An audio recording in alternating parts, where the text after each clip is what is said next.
Before you came round, my heart would never beat much faster. Before you came round, I was ready to slow down. Before you came round, I was heading for a small disaster. Before you came round, I was ready to blow me down.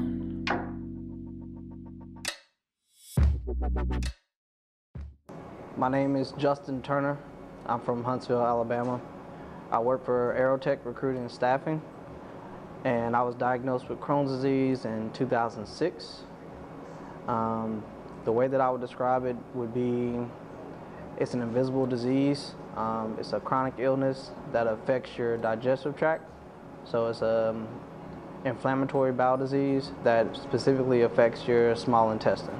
So with dealing with Crohn's disease, each day brings about something different.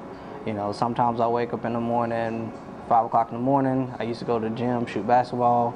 That's one way I will get my exercise in, and just to help alleviate stress that I know is gonna happen throughout the day. I typically go to work between 6:30 and 7:30, just depends on what I have going on that day. Luckily enough for me, it's not a position where I'm sitting down often because I work with a lot of contractors, so I'm doing a lot of walking. So a lot of the stress is alleviated because I get to stay active throughout the day. It seems that whenever I'm sitting down on a consistent basis, something happens and it just allows my body to get in a state to where I start to feel bad. Throughout the day, when it comes to lunch, I'm supposed to watch what I eat, but I've tried my best to talk to nutritionists and doctors and figure out, okay, what should I eat? What's the best route to take? But unfortunately, when it comes to Crohn's disease, no diet, no nutritional, facts work the same for everybody. So it's just a trial and error type situation. But because I've been dealing with it for 12 years, I know during a certain time like what I need to stay away from and what I need to try to eat, just so that I know that I'm not uncomfortable for the remainder of the day while I'm working. Luckily enough, after work when I go home, I'm in a comfortable environment.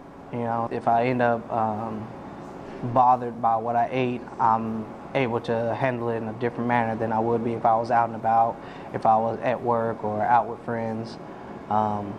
I typically, for my exercise, I actually play kickball every Wednesday in an adult kickball league. So that allows me to get exercise and helps me, maintain, and it gives me peace of mind on those days because I'm not thinking about it.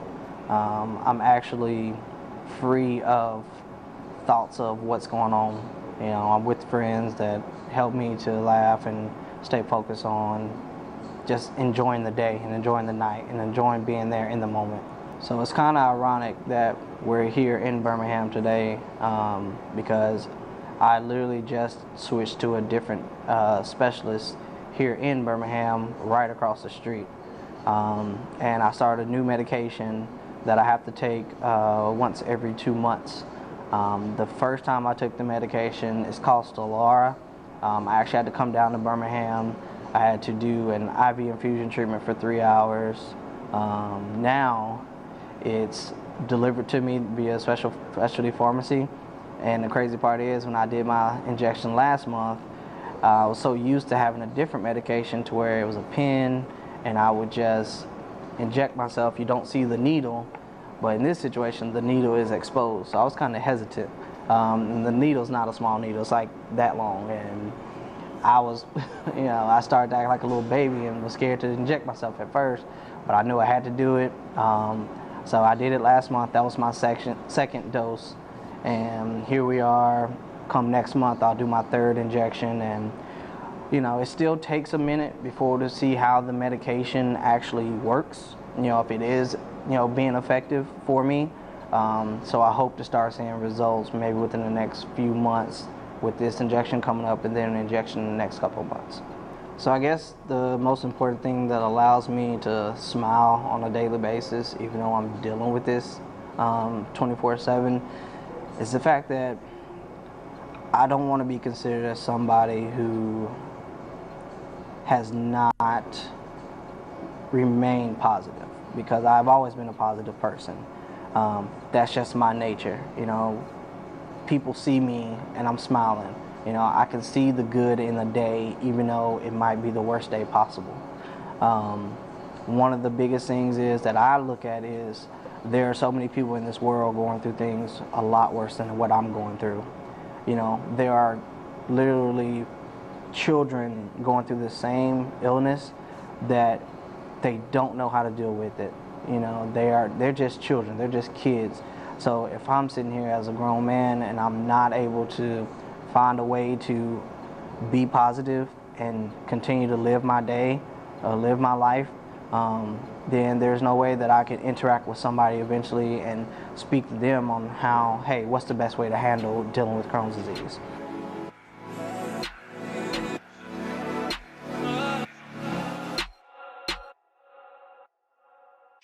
Kind of like that.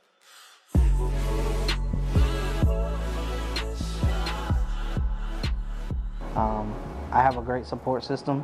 I know that if I ever need anything, that I can go to my family and to my closest friends. So instead of sulking and being all upset about what I'm going through, I just continue to be the positive person that I am. And I just take it one day at a time, and I'm just going to keep living my life day to day. So when I think about how I want to be remembered, honestly, it's as a person who gave himself 100% to helping others. I love helping children. I love supporting the Boys and Girls Club whenever I can. When it comes to events that are helping those that are less fortunate, like, I'm all in. I don't hesitate to help others, even if it's my friends, if they need help doing something. Like, okay, cool, just let me know when I need to be there. I'm able to stay positive when I'm helping people. And I don't need people to say thank you. I don't need people to pat me on the back to give me credit for doing something. I just like to be that person that helps others. And I feel like my legacy should, and I have to make it be about that. If I fail to do that, then I failed to live a life that I wanted to live, or that I felt was as a life of service, in a sense. So honestly, just being somebody who helps others, that's what I want people to think about me from the time they think about me. He was always caring, he was always giving of himself to others.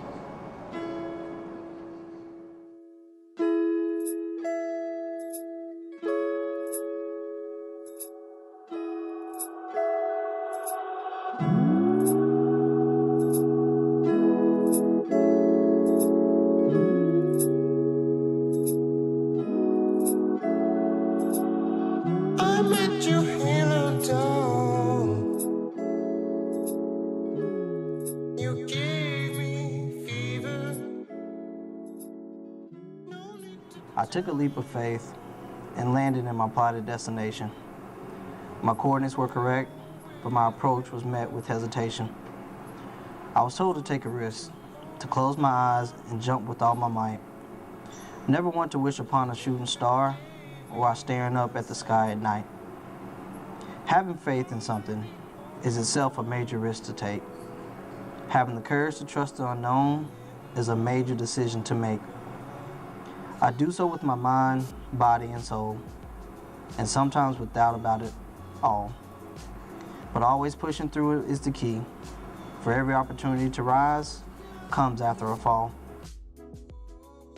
Life's easy button comes from walking alone with no belief in your heart.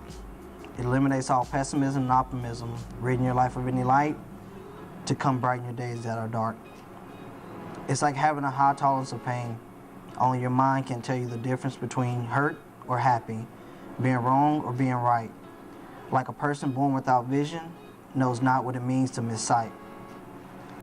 I plead with you not to do the latter and ask you to take the leap with me. And don't ever look back as if you made a mistake. For as long as you take God with you, He'll never put more on you than you can take.